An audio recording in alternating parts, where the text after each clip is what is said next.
Hey everyone! So it is time to read chapters 4, 5, and 6 of the Littles book. Now, if you've been following along with us, we discovered that the Littles were little people that have tails. They're really, really tiny, about like 6 inches as the tallest, and he's pretty big. And that's Mr. Little. They live in the Bigs' home, which are the bigger people, the humans. And the Bigs went on vacation for 3 months, and while they're gone, there's a family called the Newcombs. Well, the Newcomb said that they were just going to paint and write, and that's it. No housekeeping, no nothing.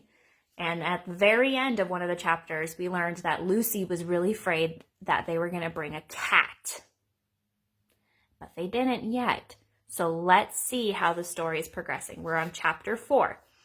Also, today I'm going to try and give you guys at the very end a writing response to what you have read. So it's going to be kind of different levels. You can tweak it however you want, but I wanted you to be able to make a writing connection to this. So chapter 4. A week had passed. Uncle Pete thought it was a bad beginning. It looks as though Newcomb means what he says. The place is a mess since they came. He pushed his plate away, threw down his napkin, and I am getting tired of hamburger. No matter, said Mr. Little. It'll be over one day. The Bigs will return. No harm done. Something bad will come of it. You'll see, said Uncle Pete. Well, at least they don't have a cat, said Lucy Little. That's right, said Mrs. Little. She smiled at her family.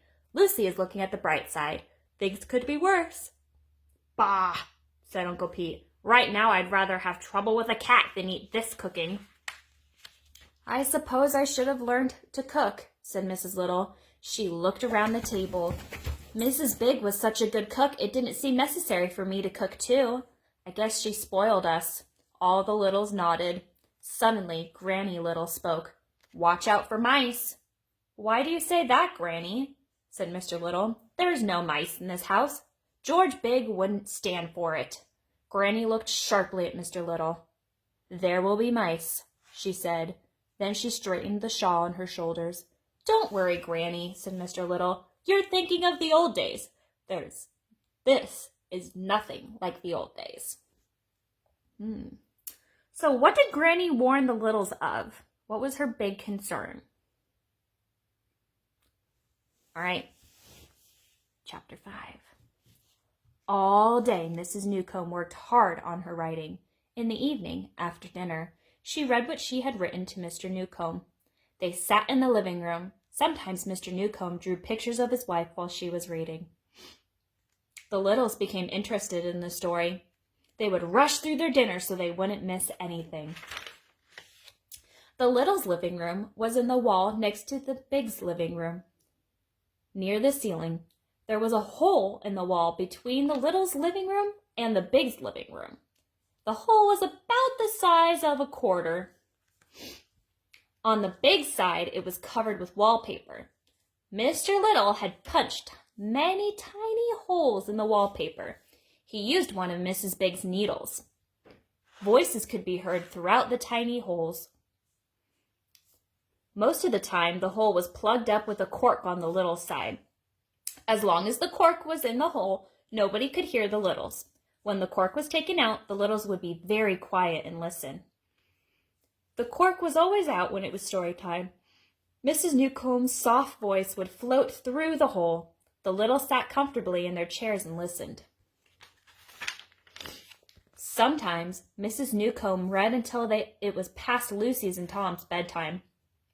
They would beg their mother to be allowed to stay up until the story was finished. Even Uncle Pete liked the readings. Wonderful story, he said. Very exciting. Still, he wasn't happy with the Newcombs. The bad housekeeping. It worries me. The Newcombs were indeed bad housekeepers. Food was left around uncovered. Floors were not swept up after meals. Garbage filled out of the can. When the lid fell off, it wasn't put back on. All those crumbs. Mark my words, Granny said. There will be mice. One day in June, Mr. Little rushed into the living room. He slammed the door behind him. Granny was right, he said. I've been hoping it wouldn't happen, but it has. They have come. The mice are here." "What can we do?" said Mrs. Little. She locked the door behind her husband. "First, you, Tom, see that all the doors are locked," said Mr. Little. Tom ran to do what he was told. Mr. Little went quickly to the sofa. He pulled a chest out from under it. "Don't go out alone," he said. "Go armed at all times." Mr. Little opened the chest. He looked up at his wife. Who would think that this generation of Littles would have to open this weapons chest? I'm going to show you the weapons chest. What weapons do you see in there? What do you think they're made of? Remember, they're very tiny. Thank you, River. We needed more light.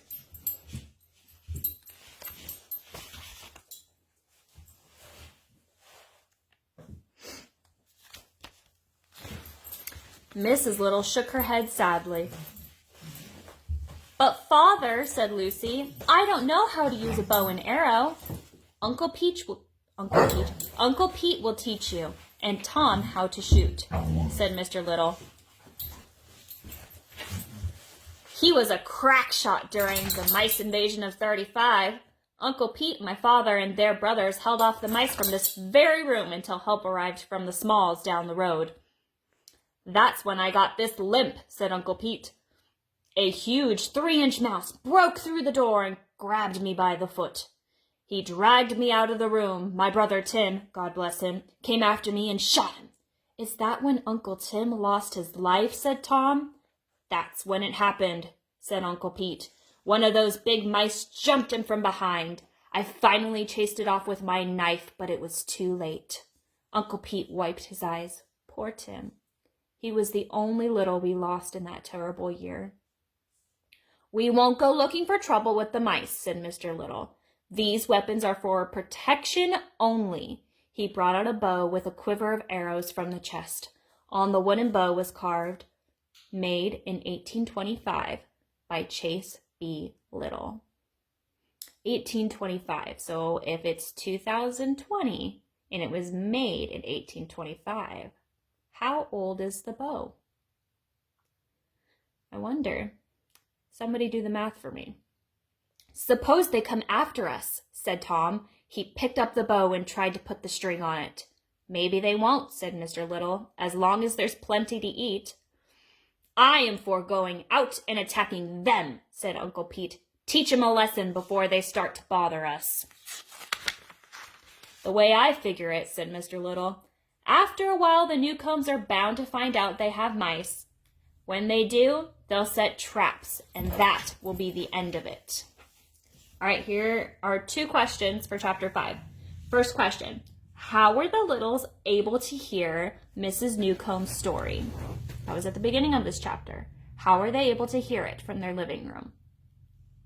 And question number 2 for this chapter, what weapons did the Littles have against the mice? There's one that's spoken, but then in the picture, I'll show you the picture again, there's more than one. What weapons do they have to use against the mice? And for our final chapter today, chapter 6, here we go. Every night for a week, Mr. Little and Tom watched the Newcombs at dinner time. Mr. Little wanted to find out if the Newcombs had seen the mice, and what, if anything, they were doing to get rid of them. Tom and his father hid high above the dinner table in a secret lookout place near the ceiling light. They could see everything that went on in the room. Below them, the Newcombs were finishing their dinner. "I saw a hummingbird outside the study window today." "River, leave the phone alone, please." "I saw a hummingbird outside the window today," said Mrs. Newcomb. "It was feeding on the iris." "Marvelous," said Mr. Newcomb. "Would you mind passing the butter? That's a rare thing to see, you know. They're so tiny and timid." "And fast," said Mrs. Newcomb. "I moved closer to the window for a better look, and it was gone in a flash." Mr. Newcomb sipped his coffee. Dear, don't you think the coffee is a bit weak again?" Mrs. Newcomb nodded. What's the bird that sounds like a rusty iron gate?" Above them, the Littles listened. The Newcombs talked about many things, but as usual, neither one said anything about the mice. "Let's go," said Mr. Little to Tom. "They haven't seen the mice." Father and son climbed out of the lookout place. They walked across the ceiling between the rafters. Both were armed. Tom was carrying a bow and a quiver full of arrows. Mr. Little had a sword. He was carrying a lighted candle. "What can we do?" said Tom. "The Newcombs see birds everywhere outside the house, but inside, where the mice are, they never see anything. Are they blind or something?" Mr. Little sighed. "I don't know," he said.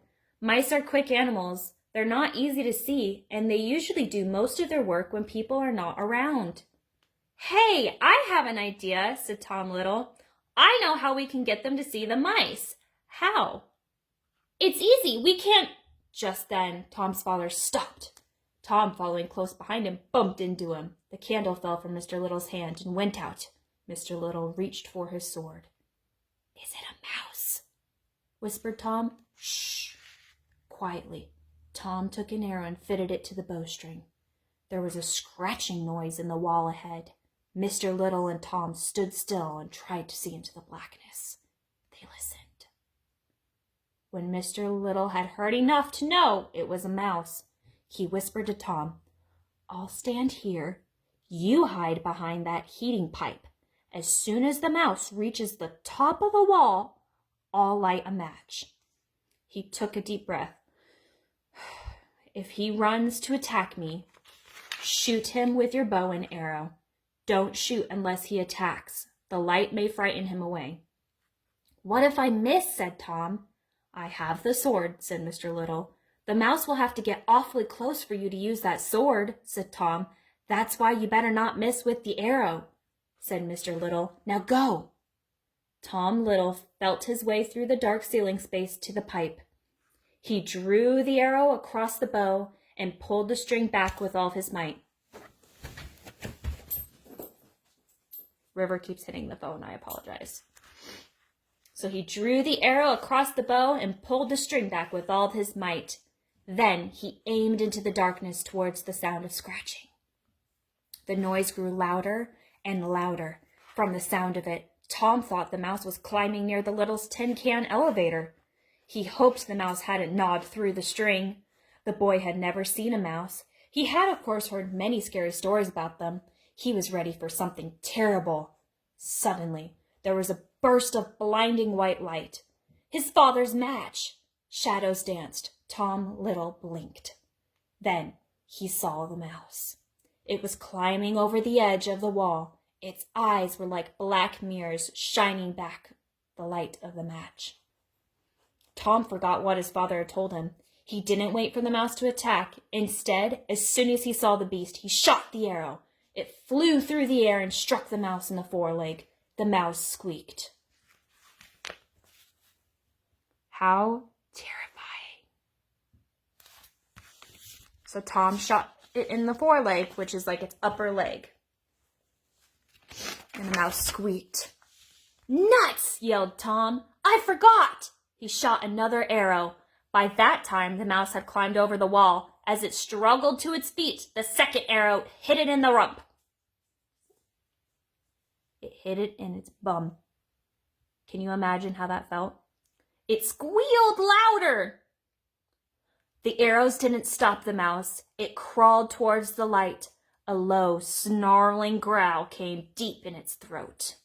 Mr. Little stood his ground in the middle of the ceiling space, 4 feet away from the oncoming mouse. On one hand, he held the sword at arm's length, pointed at the mouse. In the other, he held the burning match high over his head like a torch. He then lowered the match torch and pointed it at the mouse. Suddenly, the mouse turned and limped away. Question for Chapter 6.